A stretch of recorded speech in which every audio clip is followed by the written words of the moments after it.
Então você está começando a desenvolver teu produto, de repente você vê crescer, funcionalidades, tem que fazer isso, tem que fazer aquilo, tem que organizar a casa. Esse vídeo é para você, para tudo. A gente vai falar tudo sobre como gerenciar requisitos de produtos ágeis. Veja até o final.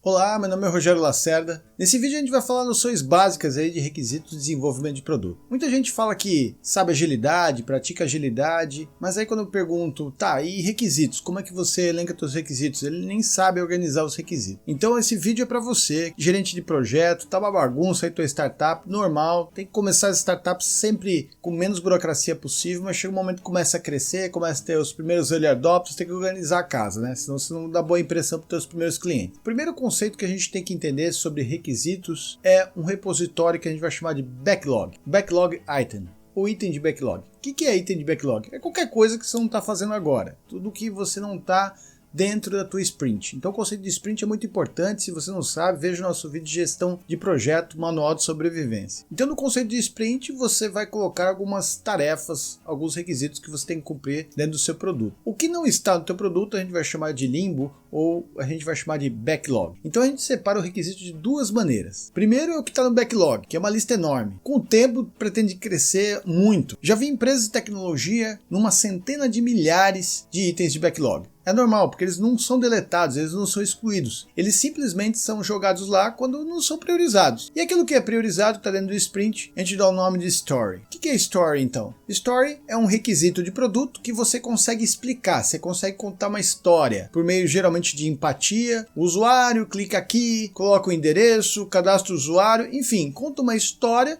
e dentro dessa narrativa a gente coloca os requisitos. Esses requisitos são mais detalhados, então a gente dá o nome de story. Uma vez que esse story ele é descrito, ele é explicitado, então a gente fala que o requisito está codificado. Ele pode ser então convertido dessa maneira aí sim para uma equipe de desenvolvimento ágil. Nesse momento é que surgem as tasks, pacotes de trabalho ou jobs. Não importa o nome que você der. É alguma coisa que você está descrito, especificado de uma maneira clara para alguém conseguir desenvolver aquilo. O que é esse alguém? Esse alguém pode ser um designer para fazer uma tela, pode ser um engenheiro para preparar a planta, pode ser um desenvolvedor para preparar o código. Enfim, o story é uma especificação de requisitos. Então, como a gente viu, você tem um backlog item, você desdobra ele e prioriza e você transforma ele em story.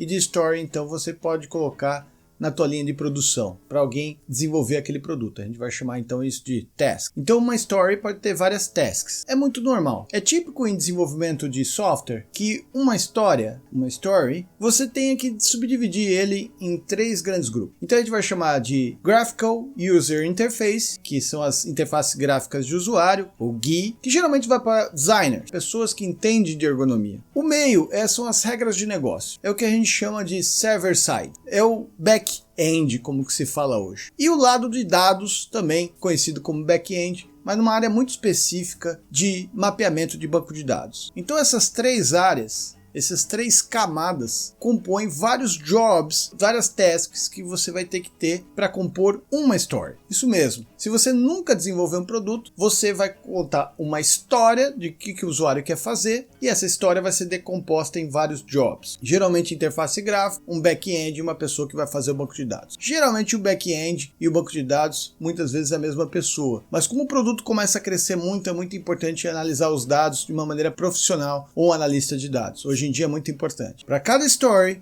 você vai ter um outro item muito importante de requisitos ágeis, que é os testes de aceitação, ou os test cases. Os casos de teste servem para quando o desenvolvedor ele desenvolve, e geralmente quem desenvolve não testa. Ele não fala assim, está pronto. Ele vai simplesmente falar, no meu entender está pronto. Mas quem vai realmente aceitar isso é uma outra pessoa, é um tester ou testador. Esse testador precisa então derivar aquela história para casos de teste. Então para cada história também vai ter vários casos de teste. É muito normal. Ou você acha, vamos pensar numa tela mais simples possível que todo mundo já entrou. Numa tela de usuário e senha. Então a gente vai testar como isso? Você vai testar colocando o usuário e senha correto, certo? Que a gente chama de fluxo básico. Tudo deu certo. Tá, e o que acontece se eu apertar o botão com os dois campos vazios? Que mensagem de erro que tem que ter? Então, o teste de aceitação não é só quando as coisas tudo dão certo. Pelo contrário, gente. Geralmente o produto só dá certo em um caminho, mas tem N caminhos de dar errado. Então é muito comum para um story você ter um teste de aceitação que a gente chama básico, aquele que tudo deu certo. Mas você vai ter N, vários que dão errados em todas as questões. Por exemplo, quando o usuário e senha estão em branco, quando você digita usuário e senha errado, quando você coloca um caractere especial, cedilha, espaços, acentos, o que acontece com o sistema? Será que as mensagens de erro estão dando certo? Outro dia eu entrei num sistema corporativo e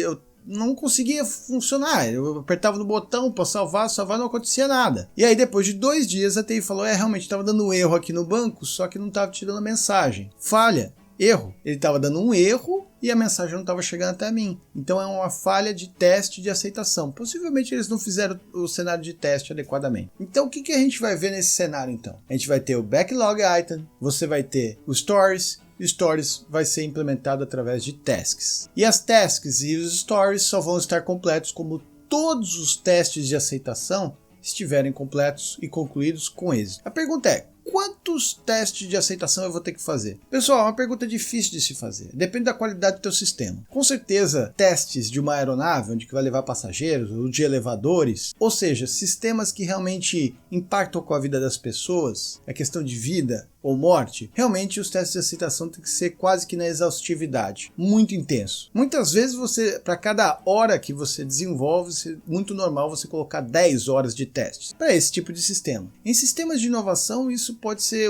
um pouquinho mais brando, que não é tão crítico assim. Até porque o teste vai custar. Então, se você tentar fazer o sistema perfeito da primeira vez, você nunca vai entregar teu valor. Então, é importante você fazer testes de aceitações mínimos necessários para você conseguir a campo. E os outros bugs? Você atende o usuário com muito serviço e muito atendimento, presteza e um sorriso no rosto. Essa hierarquia de gestão de requisitos que eu expliquei aqui agora, ela serve para gestão de projetos, bem operacional. E ela começa dessa maneira, você tem que organizar a casa dessa maneira. Mas aí você vai percebendo que você vai ter uma dificuldade em priorizar. Afinal, vamos voltar lá atrás. Como é que eu priorizo um backlog e o que vai entrar ou não em determinada iteração, em determinado sprint? Então você vai precisar de uma classe superior. A gente vai precisar dessa classe chamada Feature, ou característica de produto. Se você ainda não sabe o que é característica de produto, dá uma olhada no nosso vídeo sobre característica de produto, como desenvolver produto, que eu explico em alto nível. Então as características de produto são grandes blocos de stories. Stories são grandes blocos de tasks, e tasks você vai precisar de vários testes. Essa é a hierarquia que vocês precisam entender. Repara então, quando eu falo características de produto, são grandes blocos. Então a gente sai um pouquinho da gestão de projetos clássica e vai ter agregação de valor.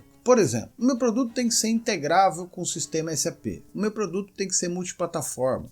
Meu produto tem que rodar em vários browsers. Meu produto tem que ser escalável, atender 10, 100, 1000 usuários. Então isso são características de produto. Então cada uma dessas características vão ter vários stories para ser implementados. Só que alguns stories impactam positivamente mais do que outras stories naquela característica. Então por isso que a característica é muito importante. Ela que vai puxar as stories mais importantes, que vão ser priorizadas antes dos sprints. E aquilo que não foi priorizado a gente já sabe, vai para o backlog. Então a gente já tem uma hierarquia. Só que característica é uma camada que a gente chama de programa. Aí o PO, que é o Product Owner, o gerente de produto, ele já começa a conceber as principais características que o teu produto tem que ter, conceber e priorizá-las. E lembre-se que cada priorização aqui na característica de produto vai priorizar lá na task, vai reverberar lá na task do desenvolvedor, ou deveria ser assim. Então muitas vezes quando você está desenvolvendo tasks e você não sabe o que isso agrega valor lá para o PO, tá errado. Essa hierarquia então perdeu o que a gente chama de perdeu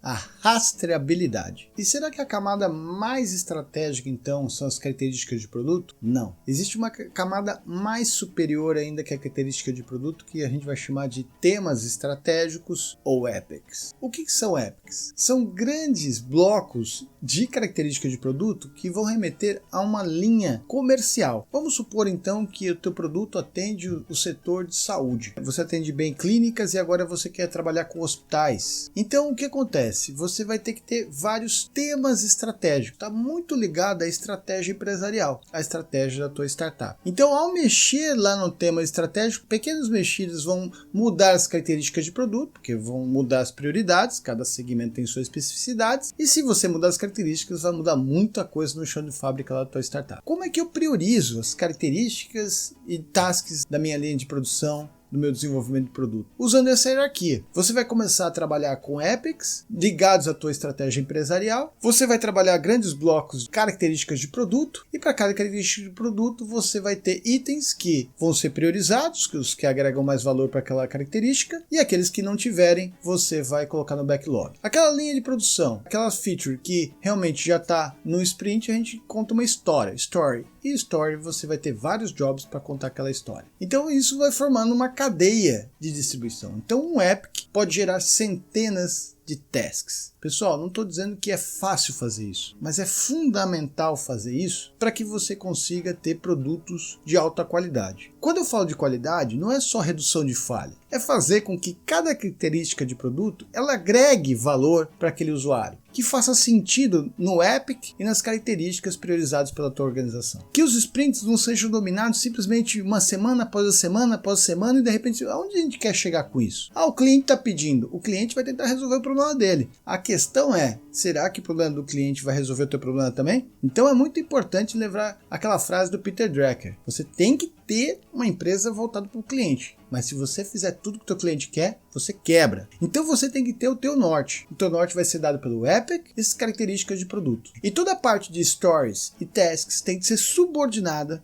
a essa linha de pensamento, de estratégico e de programa. E como é que fica a hierarquia aí? Quem manda o quê? Epic manda os executivos, os founders, os CTOs, os CEOs da empresa. Eles que determinam os epics. E epics tem uma linha temporal maior, geralmente de meses. E as features? Quem é o detentor dele? É o PO, é o gerente de produto. É ele que vai falar, eu preciso ter essas características de produto. E aí você tem o PO junto com o Scrum Master, que efetivamente vai distribuir isso em stories e tasks e vai priorizar isso nos sprints. Então você pensou que o modelo ágil era só dividir em sprints e é o famoso vai fazendo e uma hora a gente chega lá, né? Isso tem nome, chamado Go Horse Methodology. A metodologia Go Horse é isso, você sai fazendo. Agilidade não. Agilidade você tem que ter essa hierarquia. Epic, estratégico, característica de produto, que é mais o tático, e o operacional é os stories e tasks. E os testes de aceitação. Então vamos recapitular. Gestão de requisitos de produto para startup. Primeiro você tem que pensar no longo prazo, geralmente ligado a pitch, aos temas estratégicos. Duram meses, que a gente vai chamar de tema. Os temas vão remeter então a grandes epics. São conceitos de produto que vão te remeter a meses realmente de trabalho. Esses dois ingredientes eles não são testáveis por si. O que vai ser testado é o que vem depois. Porque cada epic vai ter uma característica de produto, e essas características de produto então são documentadas. As características de produto então você conta a story, que vai ter que também ser especificado de uma maneira bem mais detalhada do ponto de vista do usuário, até o nível de campo, quantos campos, quantos botões vão ter, quais são as mensagens de erro, as mensagens de sucesso, o que acontece no banco de dados quando apertar ou fizer determinado comportamento. Então isso são as stories. E cada stories você vai subdividir em tasks. As tasks vão ter realmente centenas ou milhares de tasks. Nos temas estratégicos a gente tem os founders, os executivos. Features, você tem os POs. As stories, você já tem os Scrum Masters e os analistas de sistemas. E as tasks, realmente, os Scrum Masters e até os desenvolvedores conseguem, com equipes autônomas, conseguirem dividir aquelas stories por parte. E aí, está desenvolvendo o teu produto conforme as melhores práticas ágeis? Está documentando os seus requisitos dessa maneira? Pessoal, não estou dizendo que é fácil fazer. Eu estou dizendo que é fundamental fazer se você quiser ter realmente uma startup escalável. Você tem que ter uma equipe também multidisciplinar e processos adequados. Quem falar para você que a agilidade não tem nenhuma documentação, sai fazendo, realmente não entende da questão. Você tem que fazer o empowerment da equipe. Então, muitas vezes em stories, você desdobra em tasks, a própria equipe consegue desdobrar. Mas essa hierarquia que eu falei aqui é muito importante para ter organizações escaláveis. Deixa aqui seu comentário, não esquece de assinar o canal, que a gente tem toda semana vídeos de conteúdo de qualidade para você. Porque esse canal é feito para você.